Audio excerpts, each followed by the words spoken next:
Assalamu alaikum everyone. Welcome to my presentation. This is me Farwa Tariq Ali. My roll number is 2K23IT07 and my presentation topic is the role of Quaid-e-Azam Muhammad Ali Jinnah. First we start from contents में हमारे पास आ जाता है introduction, early life, role in freedom movement, unity of Muslims, two nation theory, Pakistan resolution 1940, struggle for Pakistan after independence, and the last one is conclusion. Now the introduction of Quaid-e-Azam Muhammad Ali Jinnah. Quaid-e-Azam Muhammad Ali Jinnah, the founder of Pakistan, 25 दिसंबर 1876 को कराची में पैदा हुए। Father of nation के नाम से जाने जाते हैं, यानी इन्हें बाबा कौम भी कहा जाता है। Quaid-e-Azam Muhammad Ali Jinnah एक ग्रेट लॉयर, पॉलिटिशियन और एक ग्रेट लीडर थे और उन्होंने अपनी सारी ज़िंदगी मुसलमानों की खिदमत और उनके हकूक़ के लिए वक्फ़ कर दी। अर्ली लाइफ यानी इब्तदाई ज़िंदगी। Quaid-e-Azam Muhammad Ali Jinnah ने इंग्लैंड लिंकन से कानून की तालीम हासिल की। उसके बाद as a successful lawyer Bombay में अपना कैरियर स्टार्ट किया। Quaid-e-Azam Muhammad Ali Jinnah अपनी ऑनेस्टी, कॉन्फिडेंस और स्ट्रॉन्ग आर्गूमेंट की वजह से फ़ेमस थे।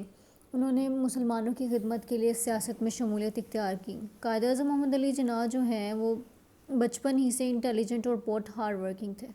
रोल इन फ्रीडम मूवमेंट यानी तहरीक आज़ादी में किरदार। स्टार्ट में जो है Quaid-e-Azam Muhammad Ali Jinnah ने कांग्रेस के साथ वर्क किया, लेकिन फिर उन्हें आहिस्ता आहिस्ता समझ आ गई कि जो कांग्रेस है वो सिर्फ अपना बेनिफिट देख रही है और मुसलमानों के बेनिफिट को इग्नोर कर रही है।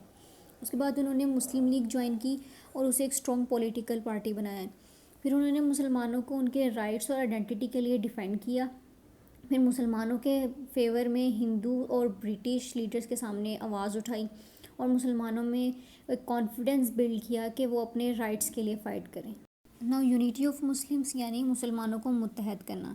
Quaid-e-Azam Muhammad Ali Jinnah ने जो है अपनी लीडरशिप में मुसलमानों को एक परचम के नीचे जमा किया और उन्हें एक बहुत फेमस स्लोगन दिया, यानी एक नारा दिया, फेथ, यूनिटी, डिसिप्लिन, ईमान, इत्तेहाद और नज़्म व ज़ब्त। फिर उसके बाद जो है Quaid-e-Azam Muhammad Ali Jinnah ने इंडिया के कई पार्ट्स को विज़िट किया और मुसलमानों को मोटिवेट किया और उन्हें एजुकेशन और डिसिप्लिन की अहमियत बताई, अहमियत पर ज़ोर दिया उन्होंने। फिर मुसलमानों को एक पुरअमन जद्दोजहद का रास्ता दिखाया। नो टू नेशन थ्योरी यानी दो कौमी नज़रिया।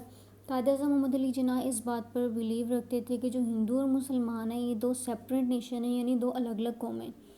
Quaid-e-Azam का कहना था कि जो मुसलमान हैं उनका अपना रिलीजन, अपना कल्चर और अपना वे ऑफ लाइफ है।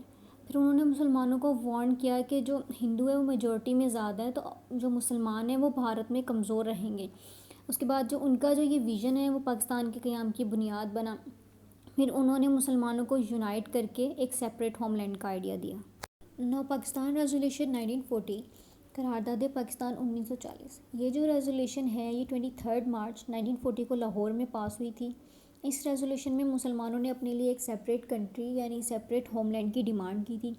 ये जो रेजोल्यूशन है ये मुसलमानों के फ्रीडम में एक टर्निंग पॉइंट था। जिन्ना की लीडरशिप ने इस डिमांड को और भी फुलफ़िल कर दिया था और भी स्ट्रॉन्ग बना दिया था, और जो है इस रेजोल्यूशन ने मुसलमानों में होप और करेज को बिल्ड किया। नो स्ट्रगल फॉर पाकिस्तान यानी पाकिस्तान के लिए जद्दोजहद। Quaid-e-Azam Muhammad Ali Jinnah ने मुसलमानों के लिए दिन रात मेहनत की, हिंदू, ब्रिटिश और जो अपोजिशन है उसकी क्रिटिसिज्म को फेस किया, लेकिन उन्होंने कभी भी ना मुसलमानों के राइट्स पर कोई कॉम्प्रोमाइज़ नहीं किया। उनकी जो स्पीचेस है ना वो यूथ और लीडर्स के लिए इंस्पिरेशन बनी। फाइनली 14 अगस्त 1947 को पाकिस्तान के क़याम में हम लोग कामयाब हो गए, यानी हमने पाकिस्तान को अचीव कर लिया। नाउ आफ्टर इंडिपेंडेंस यानी आज़ादी के बाद Quaid-e-Azam Muhammad Ali Jinnah जो है पाकिस्तान के पहले गवर्नर जनरल बने। फिर उन्होंने गवर्नमेंट और इंस्टीट्यूशन को ऑर्गेनाइज़ करने के लिए वर्क किया और उन्हें गाइडिंग प्रिंसिपल्स दिए, यानी रहनुमाई के उसूल दिए, फेथ, यूनिटी, डिसिप्लिन, ईमान, इत्तेहाद और नज़्म व ज़ब्त। ये इनका एक फ़ेमस स्लोगन भी था। और उसके बाद उन्होंने एजुकेशन, नेशनल यूनिटी और ऑनेस्टी पर ज़ोर दिया। Quaid-e-Azam Muhammad Ali Jinnah ने अपनी पुअर हेल्थ के बावजूद मुसलमानों को डेडिकेशन शो करवाई, यानी Quaid-e-Azam Muhammad Ali Jinnah ने अपनी बीमारी के बावजूद कौम की रहनुमाई की। And the last one is conclusion. Quaid-e-Azam Muhammad Ali Jinnah ने अपनी विजन और ग्रेट लीडरशिप से हमें पाकिस्तान जैसा खूबसूरत तोहफ़ा दिया। उनकी जो ऑनेस्टी, डिटर्मिनेशन, जो सेक्रीफाइसेस हैं हमें इंस्पायर करती हैं और हमेशा इंस्पायर करती रहेंगी। Quaid-e-Azam Muhammad Ali Jinnah ने मुसलमानों को यूनाइट करके एक सेपरेट होमलैंड दिया। जो Quaid-e-Azam Muhammad Ali Jinnah एक truly father of nation and role of model हैं फ्यूचर जनरेशन के लिए। اور جو ان کا میسیج ہے یعنی ان کا جو پیغام ہے فیتھ یونٹی ڈسپلین ہماری رہنمائی کرتا ہے اور ہماری رہنمائی کرتا رہے گا. Thank you so much everyone for your time and for listening me.